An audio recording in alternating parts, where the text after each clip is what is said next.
Sejam muito bem-vindos, meus caros, e a coligação na Holanda que envolve o partido de Geert Wilders pretende avançar com a política de imigração mais rigorosa de sempre do país. Vamos ver, meus caros, em que é que consiste esta política, como é que isto vai ser aprovado e de que forma é que Geert Wilders pretende gerir, Geert Wilders, a coligação, pretendem gerir a situação da imigração no país. Vamos então ver, meus caros, onde é dito: Holanda, coligação de Geert Wilders propõe a política de asilo mais rigorosa de sempre. Controlos de fronteiras, deportações mais fáceis e instalações de recepção diferentes são algumas das medidas introduzidas. Temos as novas regras de asilo e imigração propostas pelo governo holandês, já foram criticadas antes mesmo de serem oficialmente apresentadas, depois de uma versão ter sido liberta nos meios de comunicação no final da última semana. Na sexta-feira, Geert Wilders do PVV anunciou o que chamou de a política de asilo mais rigorosa de todos os tempos.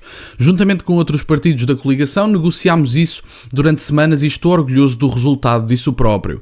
A proposta do PVV para uma lei de emergência de asilo foi abandonada a favor de acordos mais rigorosos sobre procedimentos de asilo e regulamentações de imigração. Entre as políticas anunciadas estavam. E temos aqui alguns pontos eventualmente que sirvam de exemplo para Portugal. Reduzir as autorizações de residência temporária de 5 para 3 anos com reavaliação ao fim de 3 anos e abolir as autorizações de asilo por tempo indeterminado.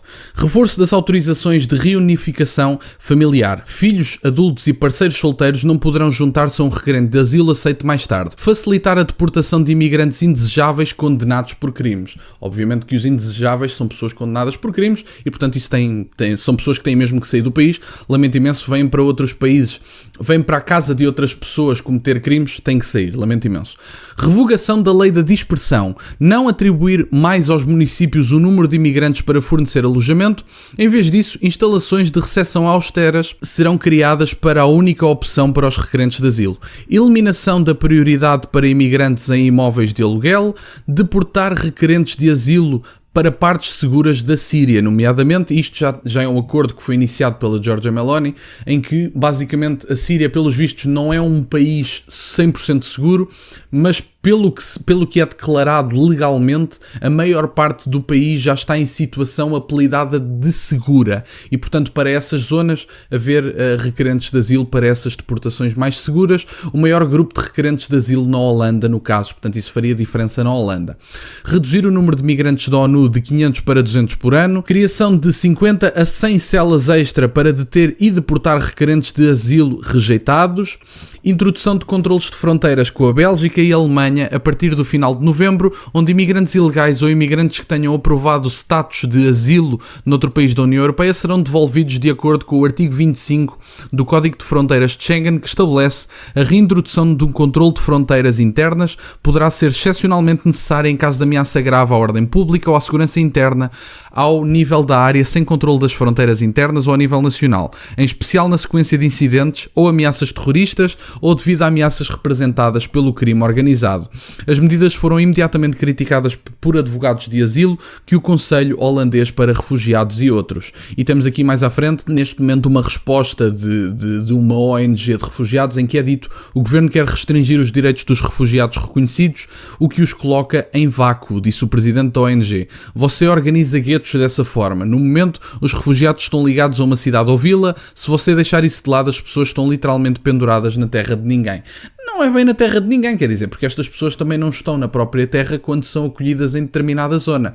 O que é facto é que, bom, se as pessoas são mesmo para integrar, primeiramente tem que se saber por número e tem que se saber o passado das pessoas. É tão simples como isso. Vocês não deixam entrar um desconhecido na vossa casa, certo? Portanto, isto é uma casa de uma população, dos holandeses no caso. Em Portugal é a nossa casa, as pessoas que contribuem e que cá estão, e portanto é importante que estas pessoas que têm vontades políticas tenham a noção de que, bom, os criminosos não são desejáveis, e para nós sabermos quem são os criminosos, e eu acho que da esquerda à direita se concorda que criminosos não são desejáveis, quero eu acreditar. Se os criminosos não são desejáveis, nós temos que ter em conta primeiramente o cadastro da pessoa, e não podemos efetivamente ignorar o cadastro para que entre de qualquer maneira efetivo. E portanto essa é a primeira. E depois, os guetos são criados por estas pessoas, estes bairros de integração ou de criação de habitação social, os bairros, estes guetos, são criados pelos atuais governos governos centristas como é criado em Portugal. Portanto, há bairros em Portugal e noutros países onde a polícia não pode entrar. Se isso não é uma das definições de gueto, eu sinceramente não sei o que é que lhe chamam. E, portanto, não há qualquer tipo de possibilidade de gueto e, no meu entender, não há qualquer tipo de sítio público onde a polícia não possa entrar. E se há um sítio público onde a polícia não pode entrar, provavelmente estamos diante de um gueto. Provavelmente, digo eu. Obviamente que do ponto de vista da propriedade privada, as autorizações são diferentes, etc, etc, etc. Obviamente. Agora, num sítio público, a polícia tem que poder entrar em qualquer lado. E se não pode, provavelmente estamos perante um gueto. Gueto esse que foi criado pelos atuais governos nos últimos 50 anos em Portugal. Vemos que atualmente há pouca entrada, mas há problemas com a saída e o rendimento, disse o porta-voz do tal prefeito. Numa manifestação no domingo, a AE, centenas de sírios protestaram contra a medida proposta para deportar sírios para parte do seu país consideradas seguras. Cartazes da manifestação diziam que nenhuma parte da Síria estaria segura enquanto o Assad estivesse no poder e que eles retornariam ao país quando ele estivesse seguro. Parece que o governo holandês dificilmente os levará a sério. Bom, meus caros, obviamente que há países onde a situação é delicada, que ninguém tenha dúvidas disso. Eu acredito que o governo da Síria torna a situação delicada. Eu até já vos falei de um podcast sobre esse assunto, até podemos, eventualmente, posso arranjar um convidado para falar sobre este tema. No entanto, independentemente do que estes senhores considerem, a nível nacional ou internacional, há certo tipo de considerações que, primeiramente, definem o país como seguro ou como inseguro. E há características para isso. Isso não é feito da noite para o dia, não é feito em cima do joelho, de olhos fechados. Essas coisas não acontecem do dia para a noite. E é importante ter em conta que, independentemente dos problemas políticos que cada país possa ter, uma coisa é ele ser seguro, outra coisa é ele ser incompetente na gestão política e económica. Portanto, uma coisa é um país estar numa situação má. E numa situação má também Portugal está. E outra coisa é ele estar numa situação insegura, e o país, pelos vistos, não está como um todo, à semelhança do que é defendido pela primeira-ministra italiana, não está como um todo numa situação de insegurança. Efetivamente, há zonas inseguras, mas não é o país todo. E, portanto, este enquadramento legal é que tem que ser debatido.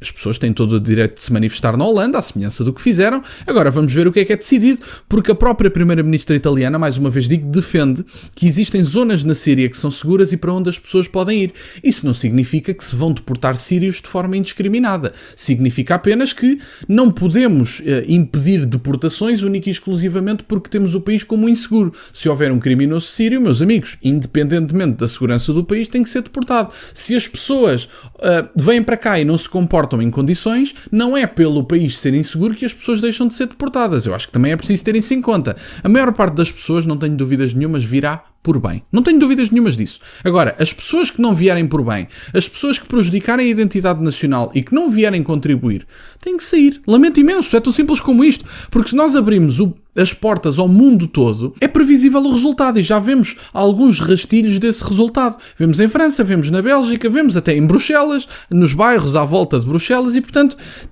tem que haver uma grande gestão deste ponto de vista. Não concordo obrigatoriamente com todas as medidas deste governo, no entanto, a grande maioria são medidas interessantes e que, face a uma situação complicada, está a tomar medidas complicadas e é tão simples como isto. Obrigado, meus caros, por estarem desse lado. Peço-vos só que deixem o gosto neste vídeo, que subscrevam o canal. Estamos a chegar aos 5.000 subscritores. Muito obrigado, meus caros. Tem as minhas redes sociais e o MBA na descrição, para o caso de quererem fazer alguma doação. E nunca se esqueçam, meus caros, questionem tudo. Até à próxima.